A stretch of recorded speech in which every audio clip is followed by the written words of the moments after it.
Congratulate Oklahoma State. I have a lot of respect for Mike, and you learn a lot about a guy's character and toughness when your back's against the wall, and the way they've been playing late. You know, it's just 3 of the last 4 games they've won. The only loss in that stretch was a 1-possession game at Baylor. So that's a mark of a team that has a lot of character and heart and fight, and there's a lot of season left. So we understood what we were getting into today.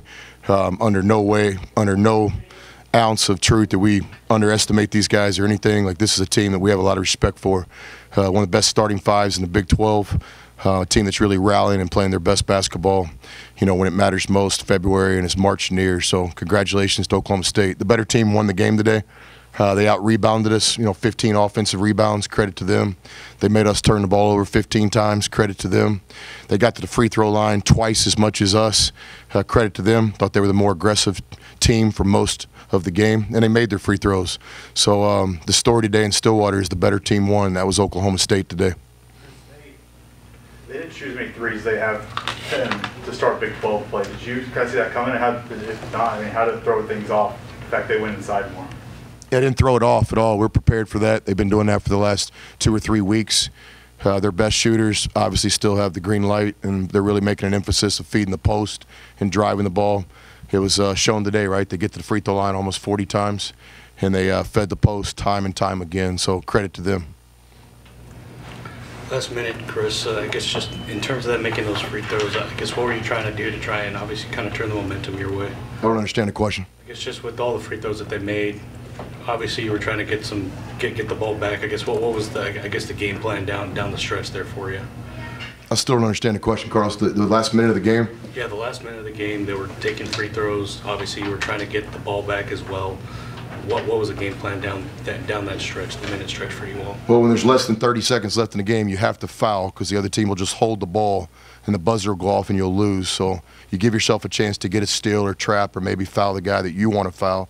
Then when you don't get that done, you have to make the play. So you foul, and then it's always about time and score. So we had 2 or 3 chances to make the play to win the game today, and we just didn't make it. And credit Oklahoma State. They made the plays down the stretch. We didn't.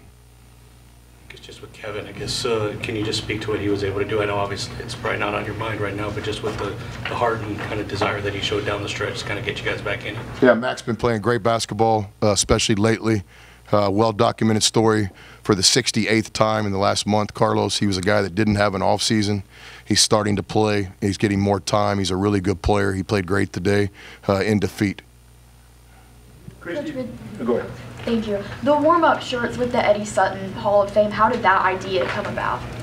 It's one small way that we can show respect to one of the best coaches that's ever coached our game. And, this game today is a basketball game. There's a lot more important things in a basketball game. And one thing's important is that the forefathers, the ambassadors of our game, the best people that have ever coached our game should be in the Hall of Fame. And I'm not on that panel, and I don't really have much of a voice, but you asked the question, and I'll proudly answer it. I think it's one of the worst things about our game. It's just wrong that Coach Eddie Sutton's not in the Basketball Hall of Fame. He's won everywhere he's been. He's a gentleman. He's a coach's coach. His players went on to graduate and be productive people. Just simply stated, he's one of the classiest guys I've ever known. He's a damn good basketball coach. When I was a young coach in this league at Texas Tech for Coach Knight, Coach Sutton was one of the only head coaches that would go out of his way and talk to assistants and have a relationship with you. He's first class. When I was a junior college coach in this fine state at Seminole State, he was a guy that I looked up to and would always open his practices for junior college coaches. It's just, I don't know how that deal works with the votes and all, but I know right from wrong, and I've been around basketball enough to have an opinion, and I appreciate you asking. But Eddie Sutton should have been in the Hall of Fame long ago. And I just hope that they get it right this time. He's a great coach, an even better person. There's nobody in the Hall of Fame that's more deserving than Coach Sutton. So today, for our team to show some respect, I'm glad that we did that.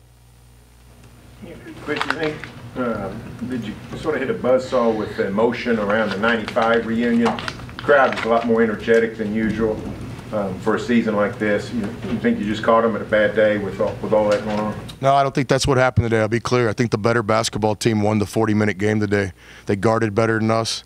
They got to the free throw line better than us. They made better plays when the game was on the line. They played with great poise.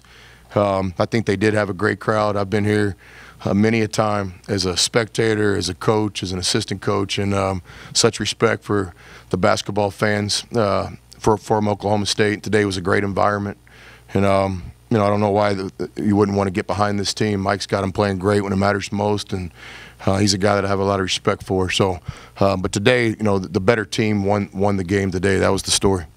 So what was the message that you told Chris Clark after the game? I haven't talked to Chris Clark. We said the Lord's Prayer, then I came in here and talked to you guys. Any other questions? Thank you. Thank you. Thanks, Coach.